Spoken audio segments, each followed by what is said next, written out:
रतनपुर गांव के एक मिट्टी के घर में राधा और उसका पति श्यामू रहते थे। श्यामू दिन भर खेत में मेहनत मजदूरी करता था और राधा घर के काम के साथ अपनी सबसे प्यारी सफेद गाय गौरी की देखभाल करती थी। गौरी सिर्फ एक जानवर नहीं, इस परिवार का हिस्सा थी। गौरी, ए गौरी, जरा देख तो तेरी मालकिन तेरे लिए खेत से कितनी नरम और रसिया घास लेकर आई है। ए मेरी बच्ची, कुछ ही दिनों की तो बात है, फिर तेरा छोटा सा बच्चा इस दुनिया में आएगा। पर क्या करें, हमारी ऐसी किस्मत कहाँ कि तुझे घास के अलावा कुछ अच्छा खिला सके। हमारी तो खुद की हकीकत मिट्टी के इस घर जैसी हो गई है। श्यामू खेत से काम करके वापस आता है, हाथ मुंह धोता है और राधा के पास आकर उसके कंधे पर हाथ रखता है। राधा, तुम फिर से इतना भारी काम करने लग गई। भूल गई क्या तुम खुद प्रेग्नेंट हो? है इस वक्त अपना और हमारे आने वाले बच्चे का सबसे ज्यादा ख्याल रखना है, समझ में आता है ना? अरे हाँ जी, मैं अपना पूरा ध्यान रखती हूँ, पर देखिए ना, हमारी गौरी भी तो माँ बनने वाली है। क्या वक्त अगर इसका ध्यान नहीं रखेंगे तो कैसे चलेगा?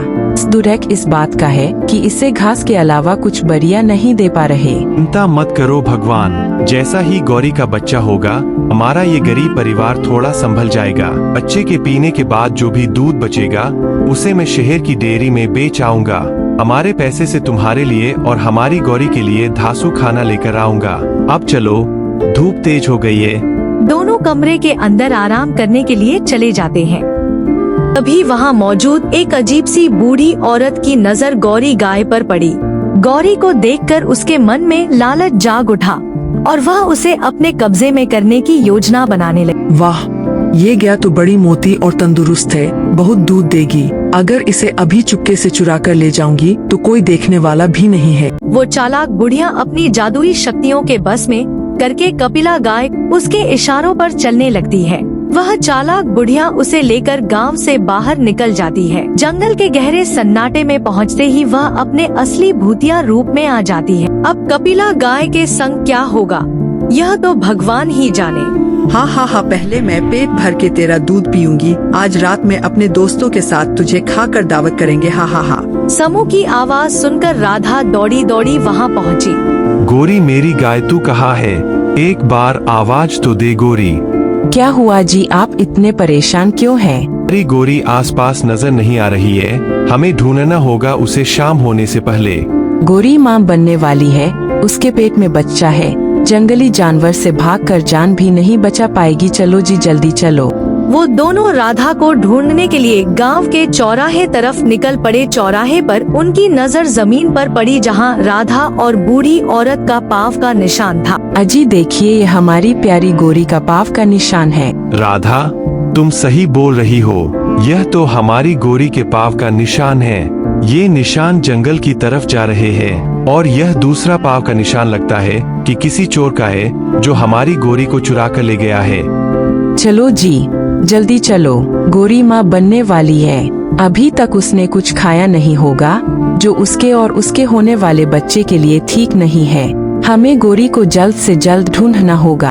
पाँव के निशान देखने के बाद एक पल भी नहीं कबाते हैं और दौड़े दौड़े चुड़ैल की पाँव के निशान की तरफ चले जाते हैं। दोनों जंगल के एक सुनसान हिस्से में पहुंचते हैं, जहां चारों तरफ हड्डियां बिखरी हुई हैं। गौरी मेरी प्यारी गई, तुम कहाँ हो? अपनी माँ को आवाज दो।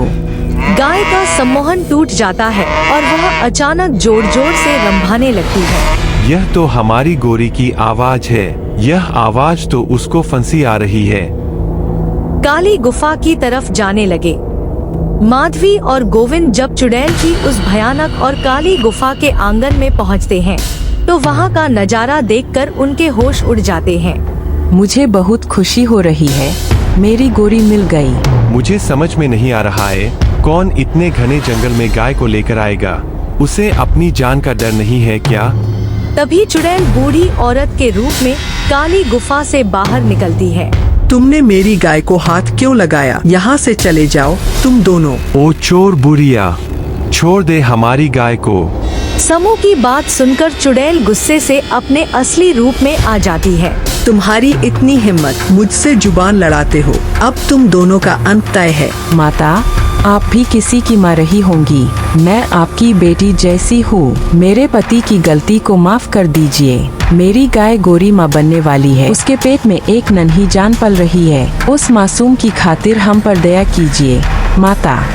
चुड़ैल को पता चलता है कि गाय के साथ साथ राधा भी माँ बनने वाली है।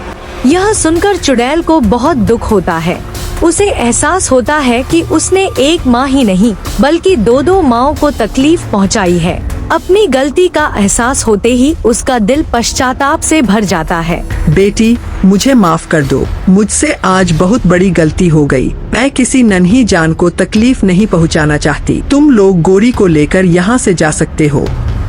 वह दोनों गोरी को लेकर खुशी खुशी अपने घर की ओर लौट जाते हैं। गोरी ने सुबह से कुछ खाया नहीं होगा। एजी घोड़े के लिए हरे घास ला दीजिए। श्यामू गोरी के लिए ताज़ी हरी घास लेकर आता है। गोरी बड़े मजे से घास खाती है और थोड़ी ही देर में उसका पेट भर जाता है। राधा, बहुत रात हो गई है, तुमने भी कुछ खाया नहीं है। चलो घर जाकर कुछ खा लेते हैं। रात होते ही तेज बारिश और हवाएं चलने लगी। श्यामू और राधा खाना खाने से पहले भगवान को याद करते हैं, फिर प्रेम से भोजन करते हैं। खाना खाने के बाद दोनों सोने चले जाते हैं। लेकिन आधी रात को अचानक राधा के पेट में बहुत तेज दर्द होने लगता है। मेरे पेट में दर्द हो रहा है बहुत जोर से। हे भगवान, आज ही इतनी मुश्किल आनी थी, मेरी राधा को बचा लो भगवान। मुझे बहुत दर्द हो रहा है जी। राधा, भगवान तुम्हें शक्ति दे। तुम हिम्मत रखो और थोड़ी देर इस दर्द को सहन करो। मैं अभी तुरंत दाई माँ को बुला कर लाता हूँ। राधा को दर्द में देखकर श्यामू बेचैन हो उठता है। तेज बारिश की परवाह किए बिना वह दाई माँ को बुलाने जाता है और थोड़ी ही देर में उन्हें लेकर वापस आ जाता है। अंदर आते ही दाई माँ ने राधा की हालत देखी। दर्द से उसका चेहरा मुरझा गया था। यह देखकर दाई माँ घबरा गई और चिंता भरी आवाज में बोली, अरे राम राम राधा, तेरी यह कैसी हालत हो गई रे? दाइमा, राधा को बहुत दर्द हो रहा है, कुछ कीजिए ना दाइमा। तेरी बीवी के ऊपर किसी बुरी आत्मा की नजर लगी है। अब तेरी बीवी और बच्चे में से कोई एक ही बच सकता है। राधा की चीखें और रोने की आवाज गोरी गाय भी सुन लेती है।